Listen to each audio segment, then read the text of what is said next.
Welcome back. This is Wisconsin Shoe Guy, and today we're going to do an in-depth review of this pair of shoes from Hiro Yanamigachi. Now, as you guys know, I'm really into the split toe blucher design, and so unlike a regular derby, this is all one piece of leather. It does have a heel counter on it. Has the really complex, beautiful hand-sewn apron. Now these are entirely handmade, but these particular type of aprons are always hand sewn. This particular type of skin stitching is always hand sewn. The soles are not always hand sewn, but these are. And in fact, it's very difficult to actually look at the stitch density on these because it's so well done. It is as dense as any pair that I have, including the ones from Macariello, which is definitely a step above anything. Now, Yanamigachi is a bespoke shoemaker. He is well known for extraordinarily high quality. And when I first decided to try out his shoes, part of my concern was that I couldn't get fitted for bespoke. So these are his regular sizing, but what he did was he had me use a pair of Edward Green Dovers as trial shoes because he knows that sizing and he knows those lasts very well. And I recorded several videos with him where I actually tried the shoes and walked in the shoes and did several things so that he was able to see it. And then I actually did a live screen with him as well, where I was wearing the shoes and he had me move in certain ways. So the fit on these is really, really darn good. Now, he went back and forth in terms of using regular, and then what he did was eventually he used this shoe as a regular size, and this shoe he adjusted to give me a little bit more room for my pinky toe so that I wouldn't have any discomfort, which was all because we chose a smaller size.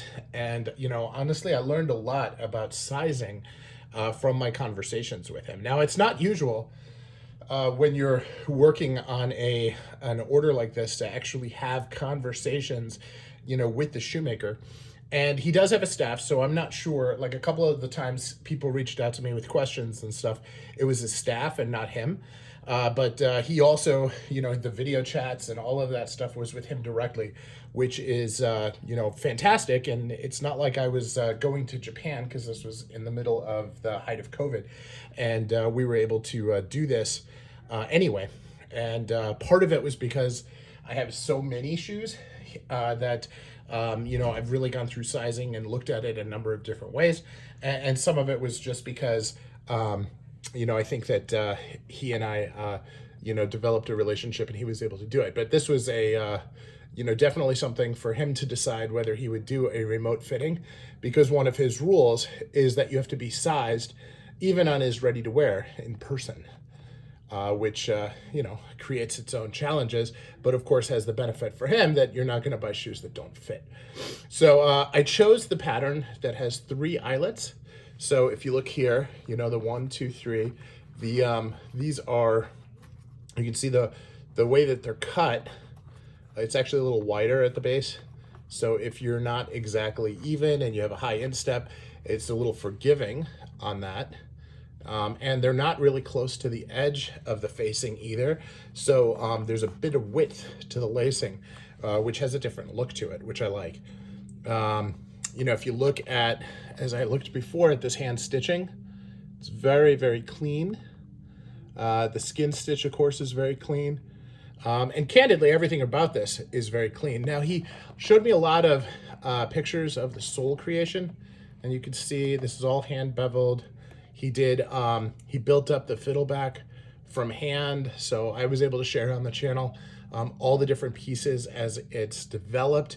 You can also see after, I've had probably about 10 wears on these, and the sole is wearing very, very hard, but it feels extremely soft to walk on.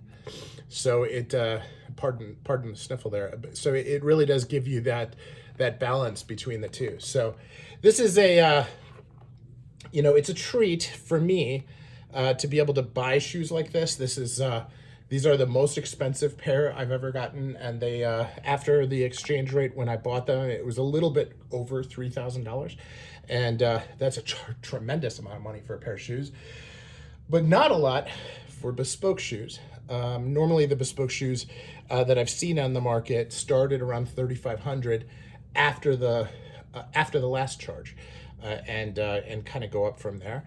So it is a treat, and definitely something that you know, is not for everybody. Certainly not in a standard budget. But I was lucky enough that I was able to do this at the time, and you know, certainly kind of a once in a lifetime thing. I may buy another pair from him if you know, after my kids get out of school, probably, so that I'm able to. But you know, I always encourage everybody to be fiscally responsible. Only get what you can afford, and I was lucky that I was in the position to be able to afford these when I did. So very, very clean. You can see here he did a super nice job on the blind waist. It's extremely tight, and you can see how thin the waist is on the sole, and how everything just tightens in there. It's just an incredible shoe. When you look at the proportions, the proportion of the heel cap to the heel goes over, making it seem a little bit nicer. That's also very consistent with the Edward Green Doer. You can see the work done in the heels, also very clean, just absolutely gorgeous. So no question in here in terms of quality. The leather itself is wearing so well that I've had a number of people reach out to me asking if it's shell cordovan, because it does seem to roll. And now part of this is that these, you know, these are hinged trees, and so they're quite tight, and so they pull it out. But if you look carefully, those are creases, not rolls. But this is NNA hatch grain, which is unusual. And I have one pair from NNA hatch grain that creases a lot, and this pair that barely creases at all. So it's definitely, you know, he picked a thicker piece of leather, and you know, whatever he's using in between the lining and the leather is doing its job to keep this as beautiful and as long lasting as possible. So that is, you know, from a wear perspective, you know, between creasing on the leather, between the sole wear, I don't really have anything that doesn't seem to be wearing just perfectly. The way that the tongue is a little bit higher here, you know, if you're not used to that, that can kind of rub against your ankle a little bit, or at the top of your ankle, where your ankle meets your leg.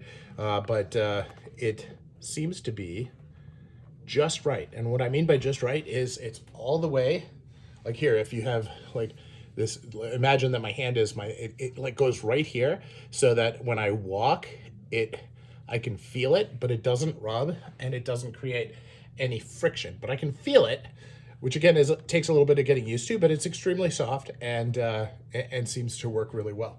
So that's my impression. Just a short review. Wanted to make sure that you guys had an opportunity to get a second look at these incredible bespoke quality shoes from Hiro Yanamigachi.